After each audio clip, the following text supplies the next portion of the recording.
Jumat 19 November pukul 8 malam live di Kompas TV. Saudara, penerbitan Peraturan Menteri Pendidikan Kebudayaan Permendikbudristek Nomor 30 Tahun 2021 tentang pencegahan dan penanganan kekerasan seksual atau PPKS di lingkungan perguruan tinggi menuai pro dan kontra. Frasa tanpa persetujuan korban jadi perdebatan karena dinilai tak sesuai dengan norma dan nilai budaya.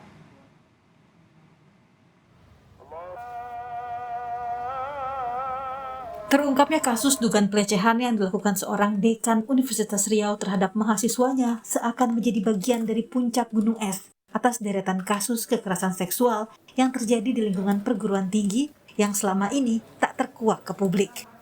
Seorang mahasiswi Universitas Riau mengaku menjadi korban pelecehan oleh dekannya ketika bimbingan skripsi pada Oktober lalu dan melaporkan pelecehan yang dialaminya ke polisi. Namun, terduga pelaku Dekan Visip Unri, Syafri Harto membantah tudingan dan balik melaporkan sang mahasiswi ke polisi dengan tuduhan pencemaran nama baik. Tak hanya itu, dia bahkan mengancam akan menuntut 10 miliar rupiah ke sang mahasiswi. Kasus pelecehan seksual di lingkungan kampus semakin menjadi sorotan saat Mendikbudristek menerbitkan Peraturan Menteri Nomor 30 Tahun 2021 tentang pencegahan dan penanganan kekerasan seksual atau PPKS di lingkungan perguruan tinggi. Sejumlah pihak menuding Permendikbud melegalkan zina melalui frasa tanpa persetujuan korban dalam sejumlah poin bentuk kekerasan seksual yang diatur di pasal 5 aturan tersebut. Penolakan salah satunya datang dari PP Muhammadiyah. Kami kutip dari laman muhammadiyah.or.id, Sekretaris Majelis Diktilitbang PP Muhammadiyah Muhammad Sayuti menyebut, konteks relasi seksual yang tidak islami atau di luar pernikahan, apapun bentuknya itu, tidak kemudian begitu ada persetujuan korban menjadi benar. Tetap nggak benar. Itu faktor material terpenting kenapa kami dengan diskusi yang intensif menolak permen ini. Peraturan ini juga jadi bahasan dalam Ijtima Ulama ke-7 Komisi Fatwa se-Indonesia. Seperti dikutip koran Jawa Pos, Ketua Komisi Fatwa MUI, Asrorun Niam Soleh menyebut, MUI menilai frasa tanpa persetujuan korban di dalam Permendikbudristek tentang PPKS bertentangan dengan nilai syariat agama.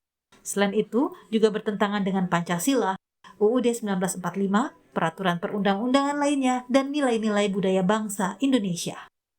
MUI meminta pemerintah untuk mencabut atau setidaknya mengevaluasi serta merevisi Permendikbudristek itu dengan memasukkan materi dengan muatan yang sejalan dengan syariah, Pancasila, UUD 1945, serta nilai-nilai budaya bangsa Indonesia. Menjawab tudingan ini, dalam program Mata Najwa 10 November 2021, Mendikbudristek Nadiem Makarim menyebut, kami di Kemendikbudristek sama sekali tidak mendukung seks bebas, perzinahan. Itu luar biasa sekali saya terkejutnya waktu saya dituduh. Saya harus bilang ada kritik yang akan selalu kami kaji dan berdialog, tapi saya juga tidak bisa menerima fitnah yang menyebut saya ini menghalalkan zina atau seks bebas. Definisi kekerasan seksual di aturan ini memang diartikan sebagai tindakan yang dilakukan secara paksa atau tanpa persetujuan korban. Tapi itu tidak serta-merta dapat diartikan Kemendikbud mendorong adanya seks bebas di perguruan tinggi karena tujuan utama aturan ini bersifat sebagai pencegahan, bukan pelegalan. Itulah alasannya kenapa secara yuridis kita hanya memfokuskan permen ini untuk kekerasan seksual.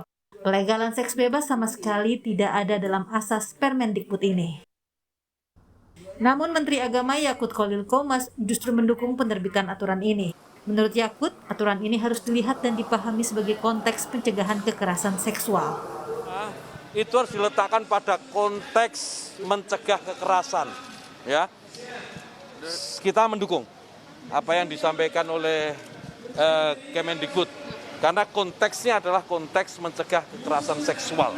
Dan ini tidak boleh dipisahkan dari keseluruhan permen yang Wakil Ketua Komisi 10, Hetifah Saifudian mengungkap, tingginya kasus kekerasan seksual yang terjadi di lingkungan kampus, tetapi akhirnya menguap tanpa penyelesaian karena tidak adanya regulasi yang mengatur penanganannya.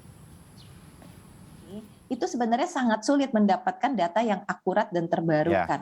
Namun dari yang mereka lakukan, ternyata 77% dosen mengatakan kekerasan seksual itu pernah terjadi di kampus mereka, dan 63% dari mereka ternyata tidak melaporkan kasus yang diketahuinya itu ke kampus. gitu ya. Berarti kan di sini memang perlu sosialisasi itu dalam arti nanti perubahan mindset semua. Banyak tindakan kekerasan seksual yang terjadi ini memanfaatkan ketimpangan kuasa yang ada. Gitu. Nah, jadi otomatis dong kalau orang yang lebih berkuasa, punya power, punya jaringan, punya uang gitu, dia akan membuat si korban itu ketakutan atau khawatir kalau mereka.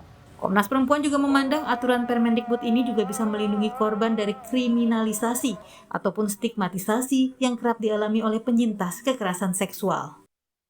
Kita tahu sebetulnya yang dimaksudkan dengan persoalan-persoalan kesusilaan itu justru sudah lama diatur di dalam kode etik dan juga di dalam ranah-ranah pendidikan.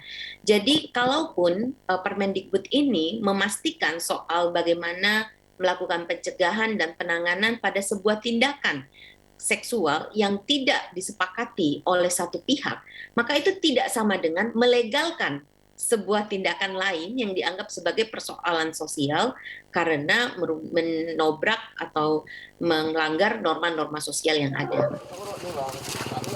Terlepas dari kontroversi narasinya, aturan Permendikbud ini juga mengatur dan menjamin bahwa korban ataupun penyintas mendapat hak pendidikan dan keadilan. Tim Liputan, Kompas TV.